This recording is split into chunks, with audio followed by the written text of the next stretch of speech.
Señor. Hermanos, seguimos sin desaprovechar un momento sobre este ambiente tan lindo que se respira aquí en esta mañana. Antes de introducir este tema que el Señor ha puesto en nuestro corazón, quiero decir que es casi seguro que va a tomarme más de una intervención, por eso le puse parte 1, porque creo bastante que el mes que viene tenga que seguirlo, y quién sabe si un tercer mes continuar este tema, porque el asunto es que este tema está tan rico y es tan abundante en su contenido, que para mí sería bien difícil en 40 minutos querer cubrirlo todo. Así que para eso Dios hizo otros domingos, ¿verdad? Y otras oportunidades. Entonces, hermano, el tema que voy a traer, y tiene todo que ver con lo que se ha cantado y lo que se ha dicho, aunque el tema no gira en el evento de la resurrección, pero sí gira en el centro, en el personaje central. Y si está en el personaje central, estamos en el tema. Y este tema que el Señor ha puesto en el corazón es, en verdad, yo lo tomé prestado, pero en verdad es una porción de la palabra que usé como tema. Y entonces aquí voy a poner mi pequeño reloj para ayudarme a mantenerme consciente del tiempo. Y el tema es el siguiente: ¿quién dicen los hombres que soy yo? Así que yo creo que con la pregunta nada más, para los que estamos familiarizados con la palabra de Dios, ya nuestra mente y nuestro corazón comienza a corretear por las Escrituras, especialmente el Nuevo Testamento. Padre Celestial, gracias por el ambiente tan hermoso, las palabras sobre la resurrección, Padre Celestial, esa canción desde mi niñez. Ay, Señor, aleluya, qué hermosura de canción, Padre Santo. Gloria al Señor. Y gracias por la palabra que has puesto en nuestro corazón, Señor. Y confiamos, confío yo, y confían tus preciosas ovejas, tu pueblo, que tú nos ayudarás a conversar y a comprender. Tanto ellos como yo, Padre mío, tú sabes que necesitamos absolutamente de tu gracia para hacer la labor. En el nombre poderoso del resucitado. Y yo creo que no hay ni que decir cómo se llama. No creo. El resucitado. ¿Quién dicen los hombres que soy yo? En estos días está muy de moda, en estos últimos tiempos, el hombre estar pendiente y preocupado y ocupado por su destino aquí. Y las palabras y las filosofías que abundan es: ¿quién soy yo? ¿Por qué estoy aquí? ¿De dónde vengo? ¿Para dónde voy? ¿Cuál es el propósito de mi existencia? Y francamente, hoy más que ninguna otra parte de la historia de la raza humana, estas preguntas dan vueltas, ¿verdad? Primero en la escuela y luego en el colegio y luego después de adulto. ¿Quién soy? ¿De dónde vengo? ¿Para dónde voy? ¿Y cuál es mi propósito de ser? Así que no nos sorprende la pregunta, porque yo creo que vivimos con ella todo el tiempo. Lo sorprendente de esta pregunta es quién la hace. Es quién hace esta pregunta. Porque si alguien no tenía necesidad de ser, ¿cómo se dice? Validado, reafirmado en su personalidad, en su carácter, en su trayectoria, en su misión que le fue dada. Si alguien no necesitaba nunca hacer esta pregunta, era el que nosotros conocemos como Jesús de Nazaret, el Cristo. Si alguien no necesitaba hacer esta pregunta, si alguien sabía bien claramente quién era Él, Si hubo un ser humano, porque Jesús era humano, de otra manera no hubiera podido morir, era Jesús de Nazaret. Sin embargo, en un momento, él se detiene y hace la pregunta: ¿quién dicen los hombres que soy yo? Y la razón por la que estoy seguro de que me va a tomar otras intervenciones en los meses que vienen es porque no es solamente los hombres los que tienen algo que decir acerca de quién es Él.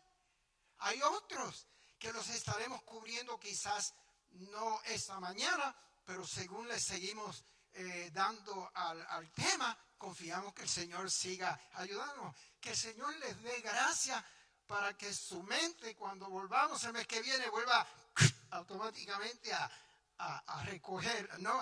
A conectar. Por ejemplo, ¿quién dice el Padre que es Él? ¿Quién dicen los judíos de su tiempo que era Él? ¿Quién dice Jesús mismo de sí mismo que era Él? ¿Quién dice Jesús de su persona que era Él?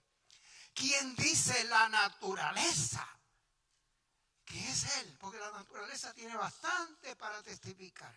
Necesitaríamos una vigilia de varias noches sin días para que la naturaleza se dé gusto hablando mucho de quién es Jesús de Nazaret. Mientras era Jesús y antes de ser Jesús también. Porque acuérdese que Jesús no comienza en su existencia cuando nace. Eso lo tenemos claro en la iglesia. Hablar de eso es como predicarle al coro de la iglesia, porque eso nosotros lo tenemos muy claro. Pero en esta mañana vamos a comenzar donde comenzó Él, donde comienza Él, que es en Mateo 16, del 13 al 17. Acá me le van a poner posiblemente la versión más usada del 60, pero usualmente el texto que yo mayormente uso es la misma versión, pero la versión del 95, que es prácticamente idéntica, ligeritamente como gramaticalmente más aclarada, muy poquito. Entonces dice en el verso 13: al llegar Jesús a la región de Cesarea de Filipo, preguntó a sus discípulos diciendo: ¿quién dicen los hombres que soy yo? Necesito un feedback, necesito una retroalimentación de lo que se está diciendo allá. Ustedes que caminan conmigo día y noche, pero también tienen sus vidas como padres de familias y demás, y gente de vecindario y de barrio. ¿Quién dicen? ¿Qué están oyendo ustedes por ahí de lo que se dice de mí? ¿Quién dicen los hombres que es el Hijo del Hombre? Ellos respondieron: bueno, unos dicen Juan el Bautista, otros dicen Elías, y otros dicen que hasta Jeremías. Eso es lo que están diciendo de ti, los que más o menos te respetan y reconocen que tú eres más que un carpintero. Que tú sí eres un carpintero por oficio, rabí por llamamiento desde el vientre de su madre y desde la eternidad. Pero también ellos conocían la palabra y ellos sabían lo que Moisés había dicho por el Espíritu Santo cuando Moisés dijo: profeta como yo, el Señor levantará un día y a ese ustedes van a oír. Y él estaba hablando no de Juan, ni de Juan el Bautista, ni de Jeremías, ni de ninguno. Él estaba hablando del que nacería del vientre de María, de nuestro Salvador, y que resucitó. Aleluya. La mamá tuvo que soltarlo a los 9 meses y la tumba tuvo que parirlo a los 3 días. Porque ese no hay quien lo aguante. Aleluya, no hay quien lo detenga. Entonces, cuando él hace esa pregunta, él hace una segunda pregunta sobre el tema. ¿Y vosotros? ¿Quiénes decís que soy yo? Él comienza haciendo la pregunta un poco más amplia, ¿no? General. Pero el Señor siempre, cuando hacía una pregunta o decía algo, Él sabía hacia dónde él iba con su pregunta o con su discurso. Jesús no improvisaba en el camino, nunca. Por eso madrugaba como madrugaba, para bajar diariamente con la agenda de su Padre. Porque él decía, yo no digo nada sin que el Padre me prepare la agenda del día y me diga, y parece que en ese día estaba en la agenda, haga, hijo, estas preguntitas por allí. Y por ahí partimos. Él no decía nada, él no enseñaba nada, él no hacía ni siquiera milagros.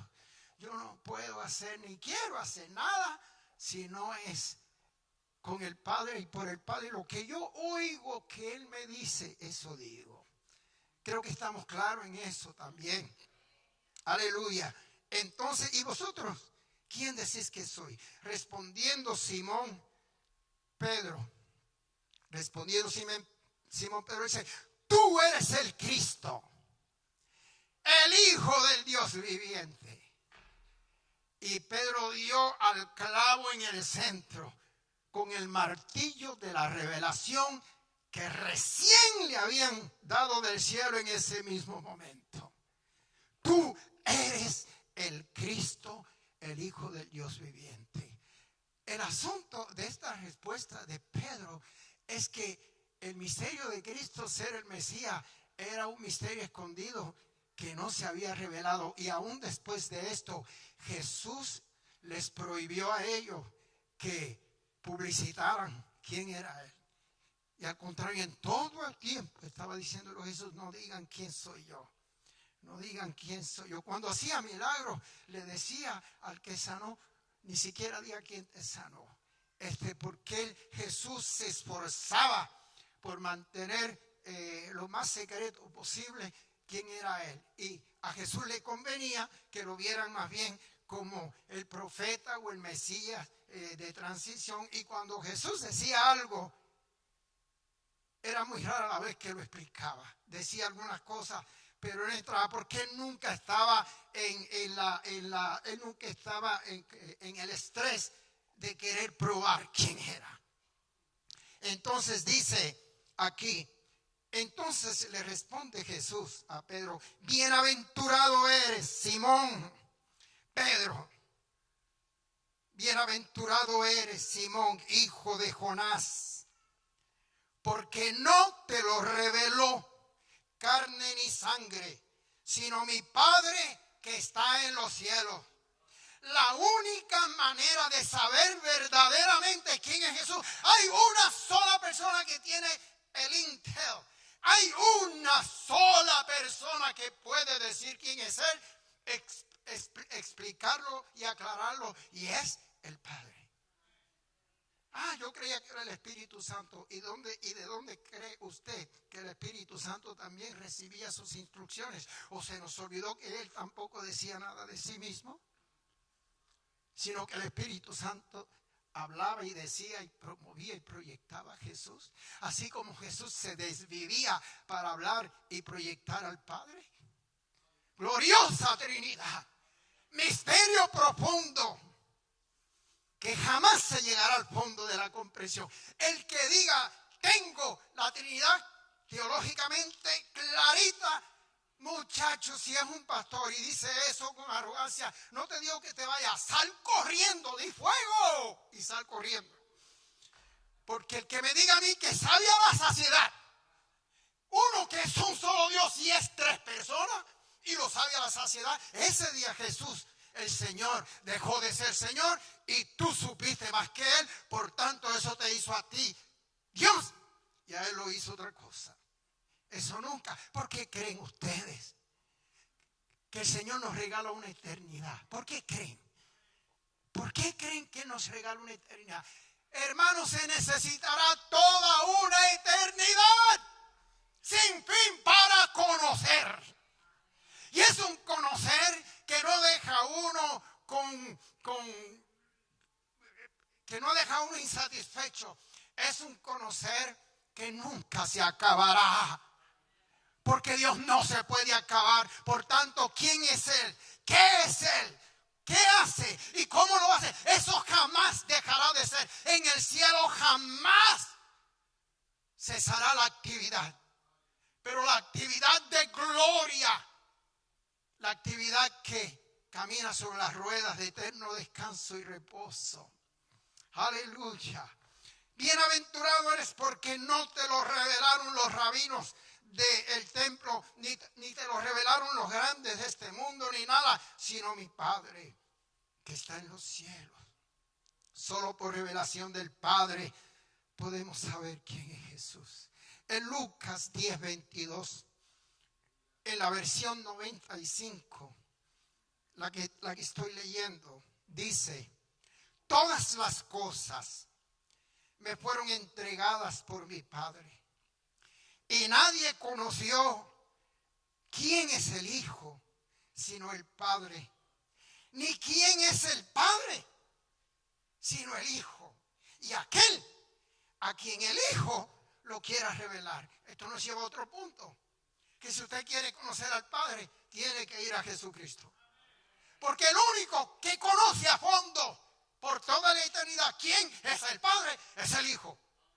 ¿Quiere saber quién es el Padre? ¿Quiere vivir enamorado del Padre? ¿Quiere vivir apasionado con el Padre? Más vale que comience a caminar, a oír y a escuchar al único que te puede revelar quién es el Padre. Él lo dice aquí. Pero por otro lado dice: y nadie conoce quién es el Hijo, sino el Padre. De manera que si usted quiere conocer profundamente quién es Jesús, más vale que vaya familiarizándose con el Padre.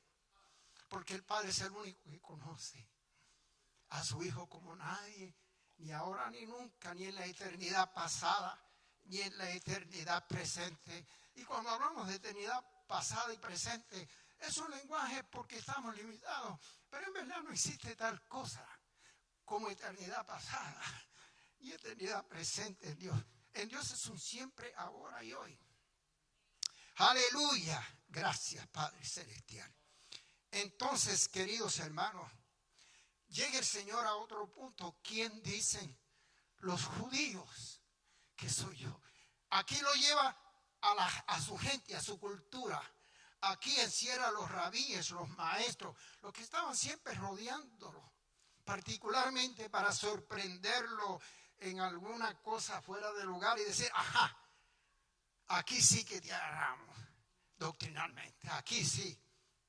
Entonces, en Juan capítulo 8, verso 48, dice así la palabra: respondieron entonces los judíos y le dijeron: ¿no decimos bien nosotros que tú eres samaritano y que tienes demonio? ¿Quién decía? Los religiosos que lo rodeaban en su tiempo decían: ese es un samaritano endemoniado, no le haga caso. ¿De dónde salió? De Samaria. ¿De dónde tú crees que va a salir? ¿Quiénes son los que andan por ahí? Que si el pozo lo hizo a Jacob, que si aquí, que se debe de adorar en este monte y no en Jerusalén. ¿Quiénes son los que han mezclado la raza y han mezclado la palabra del Señor? Estos endemoniados, este viene de allá, viene disfrazado como judío, pero no decimos nosotros, no decimos que tú eres samaritano y que tienes demonio. Eso es lo que ellos decían, quién era él. Pero en Juan 8:53 la cosa se pone un poquito más difícil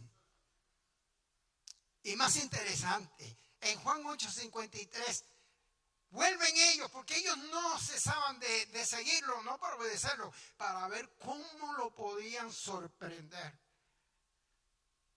Como cantaba Bobby Cruz: siempre buscándote para sorprenderte en algo, a fin de acusarte delante de todos y darte de codos, igual que al Mesías, al cual crucificaron varón aquel triste día. Una de las canciones de mi amado amigo. Entonces dice aquí, en Juan 8:53, ¿eres tú acaso mayor que nuestro padre Abraham? Ahí entonces ellos creen que de nuevo lo tienen bajo el control de ellos. ¿Eres tú acaso mayor que nuestro padre Abraham, el cual murió? También los profetas murieron. ¿Quién crees que eres? Entonces son ellos los que están haciendo ahora la pregunta. ¿Quién crees que eres? Él está diciendo diciendo a los discípulos, pregunten, ¿quién creen los hombres que soy yo? Y por aquí o por allá. Y los judíos entonces lo confrontan a él. Después de estar asegurados que él era samaritano, que era un endemoniado religioso, entonces aquí le dicen, tú no eres mayor que nuestro padre Abraham. Él murió, los profetas murieron. ¿Quién crees que eres? Eso tiene que haberlo dicho con el veneno más dripping, con el veneno goteándole de los colmillos. Yo no creo que tenían dientes. Entonces Jesús les dice a ellos algo. Y cuando Jesús les dice esto a ellos, allí por poco perdemos nosotros al crucificado. Por poco lo perdemos. Le voy a decir cómo.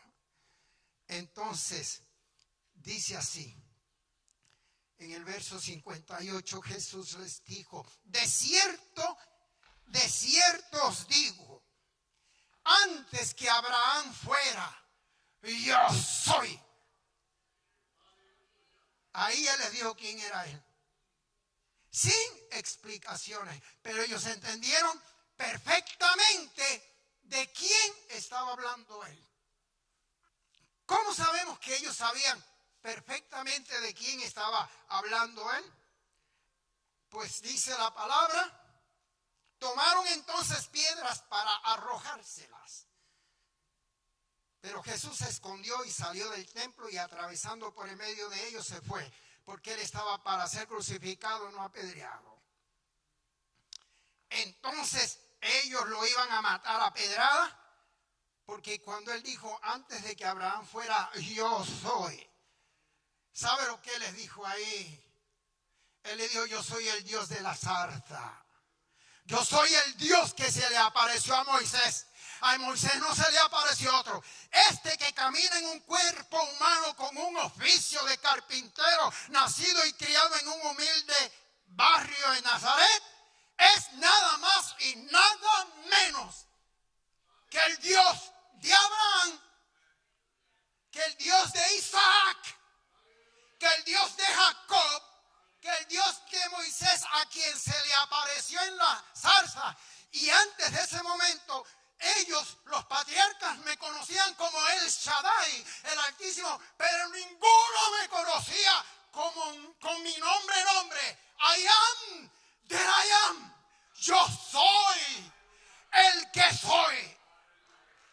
Aleluya. Ese era el que estaba haciendo las preguntitas. El que estaba haciendo las preguntitas no era nada más y nada menos que el Dios que se le apareció en la zarza a Moisés. Porque él no necesitaba un cuerpo humano para eso, ya que antes de que Abraham fuera, ya él no era. No diga era, porque si dice era, usted se salió teológicamente. Aún hoy en día, para citar, tenemos que decir, antes que Abraham fuera, él es. No él era.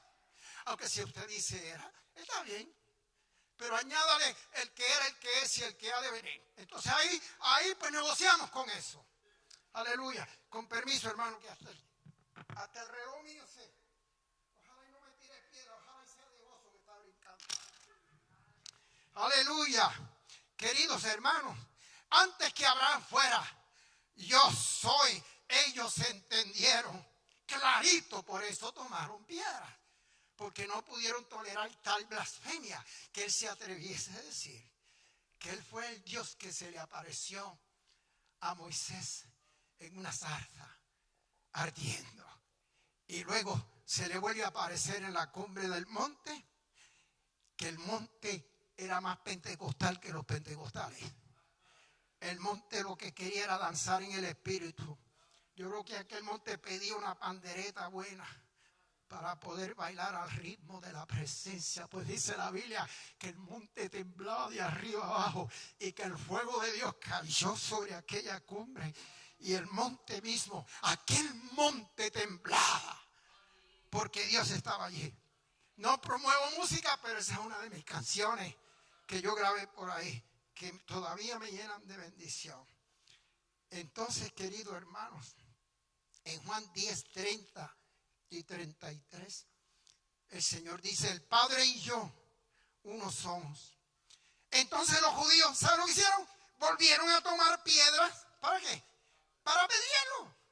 Cuando dijo el Padre y yo somos uno, it was bad enough. Era suficientemente malo que dijo yo soy. Pero ahora añade algo que es todavía en la mente de ellos más sagradísimo. Sagradísimo para ellos es que el Mesías va a llegar. Digo va a llegar porque muchos de ellos no creen que Jesús es el Mesías. Pero que le añadiese que el Dios altísimo creador era su papito personal. No. Aquí hay que buscar las piedras. ¿Dónde están las piedras para apedrearlo? Y él le dice, por buena obra no te apedreamos. Porque le dice, ¿por cuál de mis obras me apedrean? Por ninguna buena obra, sino por la blasfemia. Porque tú siendo hombre, te hace Dios. Gloria a Dios. Entonces, querido hermano, antes de seguir adelante con el próximo punto, yo quisiera saltar, porque aquí la segunda pregunta que atiendo es, ¿quién dice el Padre que es Jesús? Pero yo quisiera, con la bendición y el permisito de papá, dejar esa parte quizás para el mes que viene, porque vamos a seguir este tema. Este tema está lleno de abundancia. Así que vamos a ir un poquito más a un temita bien interesante, que lo estoy buscando por aquí rapidito. Deja ver, Señor, si aparece. Si no aparece, entonces que no está para hoy. Y es la siguiente pregunta. Aquí salté de preguntas. No se preocupen, la vamos a cubrir todas con el favor de Dios. No este domingo, pero más adelante. ¿Quién dice la naturaleza que es Jesús? ¿Quién dice la naturaleza que es Jesús? Entonces vamos a entrar un poquito en la revelación, trabajando en coordinación con la naturaleza. Dios enviaba apóstoles y profetas para trabajar como equipo. Dios enviaba a pastores y maestros para trabajar en las congregaciones como equipo. El evangelista estaba ligado a los otros 4, pero el evangelista tenía un margen para entrar y salir por la naturaleza de su llamado a alcanzar las almas perdidas. Y aquí en este caso el Señor pone en equipo la revelación, lo que dice la revelación y lo que dice la naturaleza, para que trabajaran juntos y juntos la revelación y la naturaleza, decirnos quién es Jesús. Aleluya. Entonces, así dice la palabra del Señor en Mateo 8, 27. Los hombres se maravillaron y decían, ¿quién es este? Oiga, y siguen con la pregunta, gloriosa pregunta. Yo sé que a mí se me va a tomar toda una eternidad, porque no hay manera que yo me canse de oír las respuestas, las millones, las trillones, las cuatrillones, todo lo que Dios tenga que decir acerca de quién es su Hijo. Por lo menos yo sé que yo voy a necesitar una eternidad. Entonces dice, los hombres se maravillaron y decían, ¿quién es este que aún los vientos y el mar, la naturaleza, lo obedecen? ¿Quién es este? Este no es cualquiera. No, señores, esto no es un mero carpintería. Este no es ni siquiera un buen rabí. Este no es ni siquiera un sanador. Este no es ni siquiera un hacedor de milagros. Esto es algo más, muchachos. Ustedes saben que estábamos para ahogarnos. Y él estaba roncando como un baby, durmiendo. Y el agua ya nos llevaba para abajo y de pronto se levanta y le dice a la naturaleza, al viento, tranquilo, tranquilo, me están asustando los nenes. Quiet down, viento. Quiet down, mar. Y ellos sabían, no me preguntes cómo sabían, pero ellos conocen a su creador. Y ellos sabían quién estaba hablando. Era el Dios de la salsa de nuevo. Pero ahora fungiendo como quien era como quién era Él en Génesis 1:1. Y dijo Dios. Esa palabra que salió del Padre no eran palabras verbales, era la vida del que era el Verbo. Cuando el Padre habló en espíritu, sea la luz, la palabra del Espíritu del Hijo sale y dice, sea la luz, porque aquí yo digo que se hace por mi boca lo que mi Padre pensó y dijo. Y yo lo verbalizo y el Espíritu Santo lo ejecutará a existencia. ¡Qué salvación tan grande! ¿Cómo vamos a escapar? Si tuviéramos en poco una salvación tan grandota, póngale grandotota, no le dé pena de no estar gramaticalmente correcto, grandotota, póngale todas las T que usted quiera. ¿Quién es este que aún los vientos y el mar le obedecen? La naturaleza lo conoce, lo obedece y predica de él. Tristemente más que muchos de nosotros. Qué cosa triste, que la naturaleza sea más obediente que yo. La naturaleza lo conoce, lo obedece y predica de él. Porque Romanos 1:19 al 20. Seguimos por aquí. ¿Quién es Jesús? Aleluya. Yo no sé si Rubén se acuerda de un amigo que vine yo a saber acá, que era amigo de Rubén no hace mucho. Era amigo mío de muchos años atrás. Un cantante y autor como pocos, Hugo Riquelme, chileno. ¿Se acuerda aquella canción que él cantaba? ¿Quién eres tú, Jesús de Nazaret? Tan solo una palabra tuya bastará y cielo y mar a ti te escucharán. Ninguno ha hecho las cosas que tú has hecho, Jesús. Ninguno ha dicho las palabras que tú has dicho, ¿te acuerdas? Por eso vivo, por eso grito. Dime quién eres tú. Aleluya. En Romanos 1:19 y 20 dice la palabra: porque lo que de Dios se conoce les es manifiesto, pues Dios se lo manifestó. No habrá un solo ser humano, no habrá un solo ateo que se pare frente al gran trono blanco diciendo: mis padres eran comunistas, nací comunista, tú no me puedes hacer responsable de que yo simplemente era la única realidad en la que nací, me crié y viví. Tú no me hagas responsable, porque el Señor le va a decir a la naturaleza: muchachos, prediquen, traigan el mensaje que ustedes trajeron en los salmos, para que usted lo oiga, para que se acuerde cómo yo le hablaba cada vez que se despertaba este ingrato y les regalaba una madrugada y le ponía pajaritos bellos, exóticos, con todo tipo de melodía exótica. Cómo cubría de verde su grama y sus árboles, cómo alumbraba sus días, cómo compartía, aunque era malo, todas mis bendiciones. Alguien que le predique a este antes de yo mandarlo a donde. ¡Aleluya! Bendito sea Dios.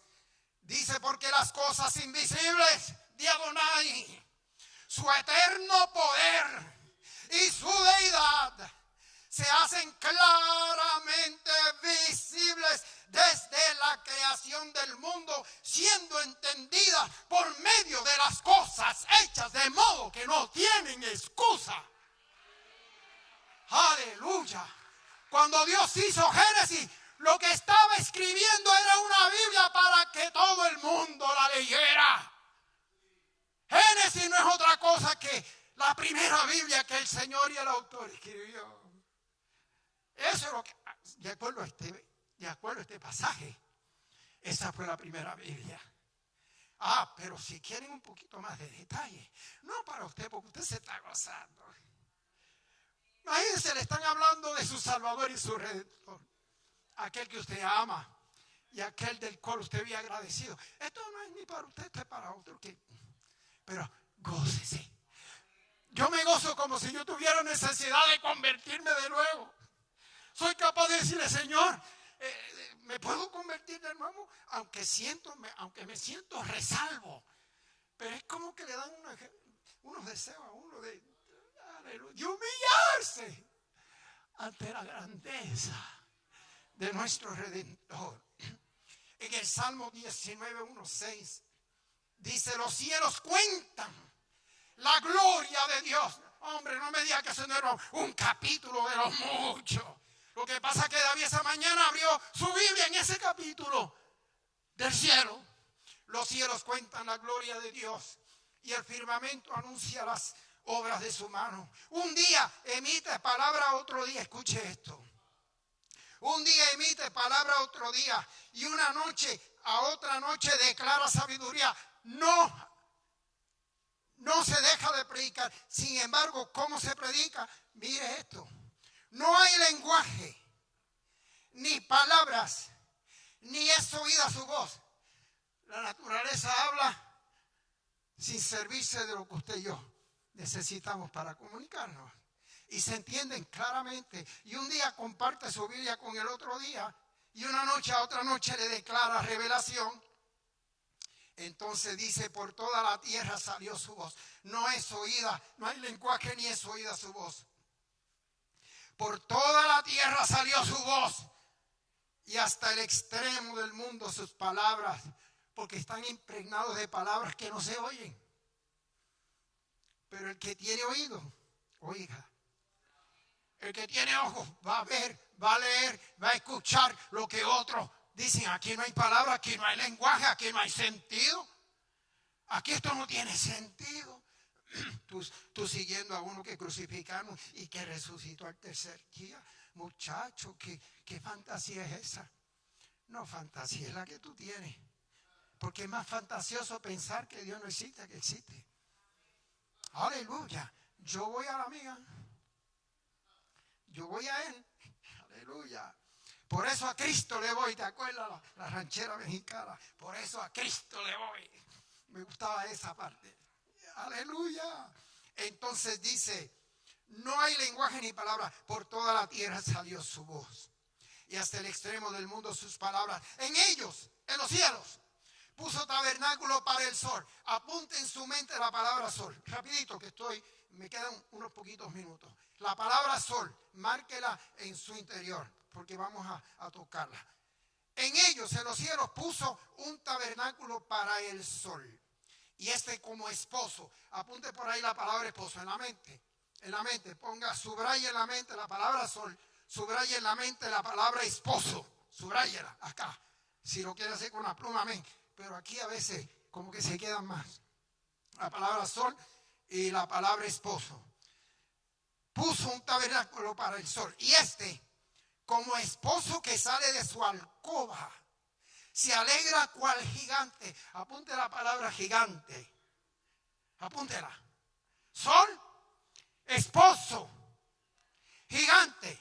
Sol, esposo, gigante. Apúntelas mentalmente ahí porque las vamos a tocar. No podemos irnos sin tocarlas aunque sea poquito. Y como esposo que sale de su alcoba se alegra cual gigante para correr el camino.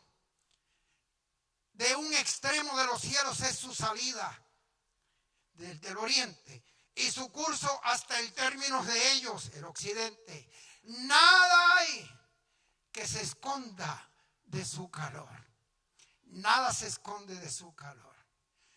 Y usted dirá, ¿por qué entonces el énfasis en estas tres palabras? Sol, esposo, gigante.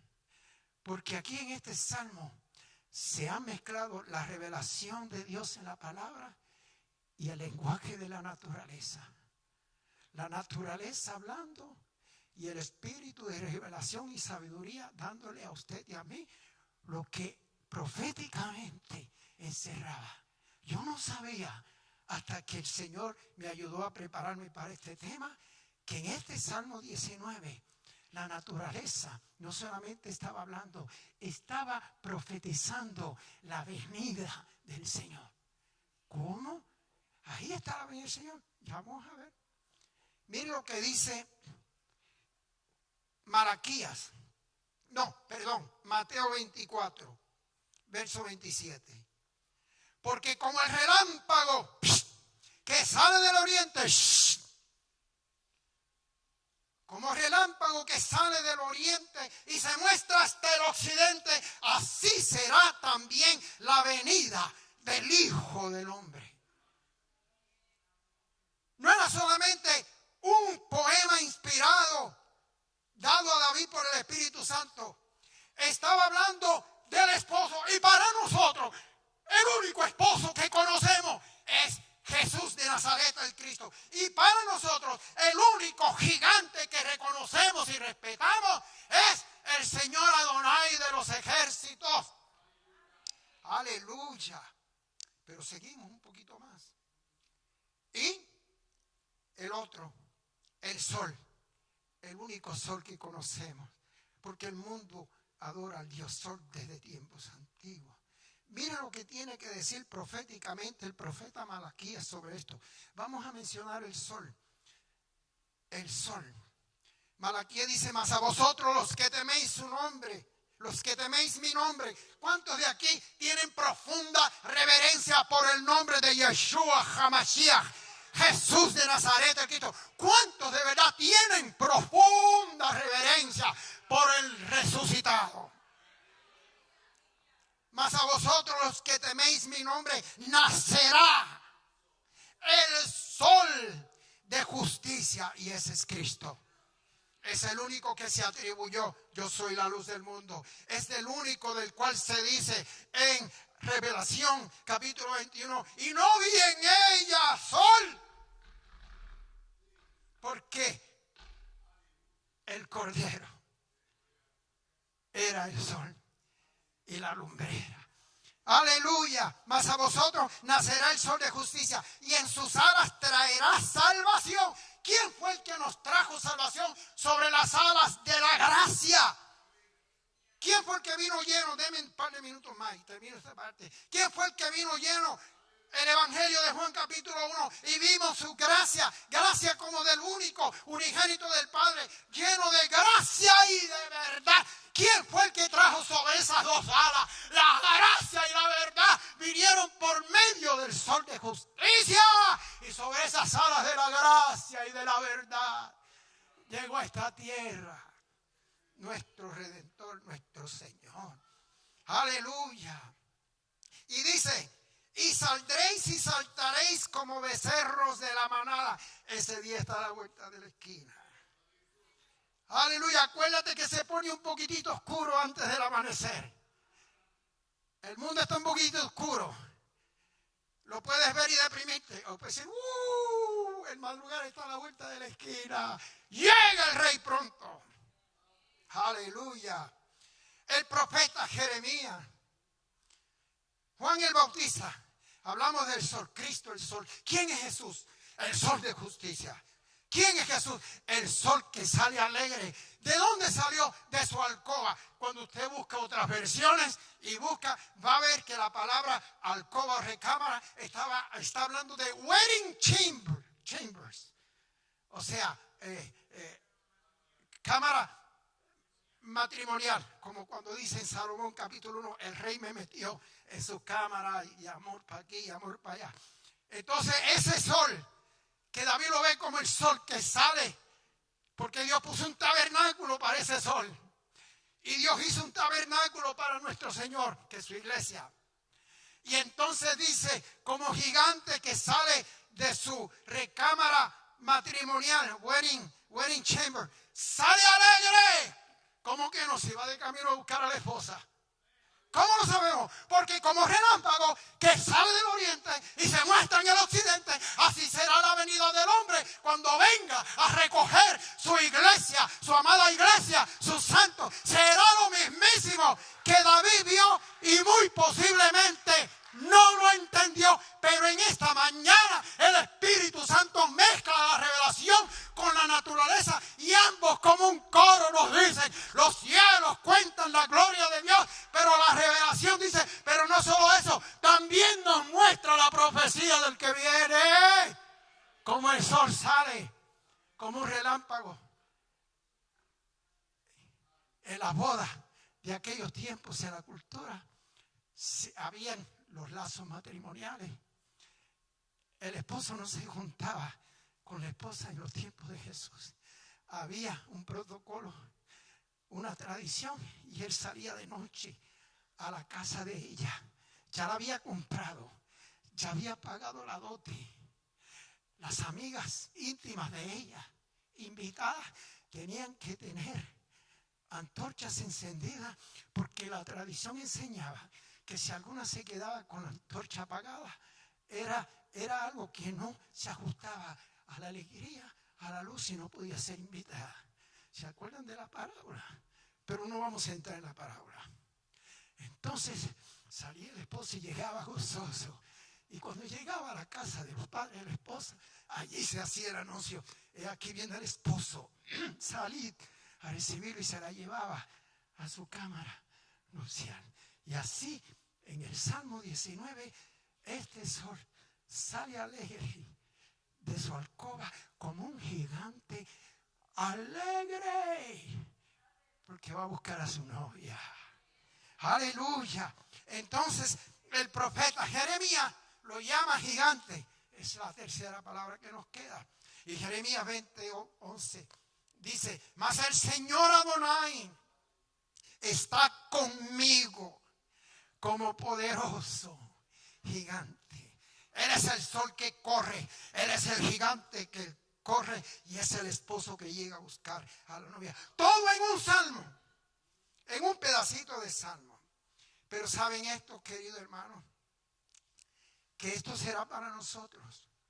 Cuando ese sol salga, y con esto, mire, para que no se me desaparen, voy a cerrar hasta mis notas.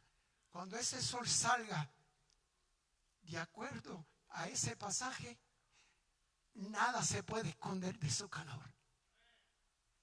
Nada. Presenta lo negativo. El sol da vida, ustedes lo saben. El sol produce hasta vitaminas y todo, ustedes lo saben. Pero en ese contexto, el contexto es negativo. Sale alegre, sale contento para allá. Salió de aquí porque va a buscar algo allá. Nadie sale de aquí para allá a perder el tiempo. Nadie sale de aquí para allá a perder el tiempo. Usted sale de aquí para allá porque hay algo que encontrar, hay algo que buscar, hay algo que ver. Y nada se esconde de su calor. Porque cuando salga ese sol glorioso, ese gigante, a buscar a su novia, para nosotros será profunda alegría de salvación.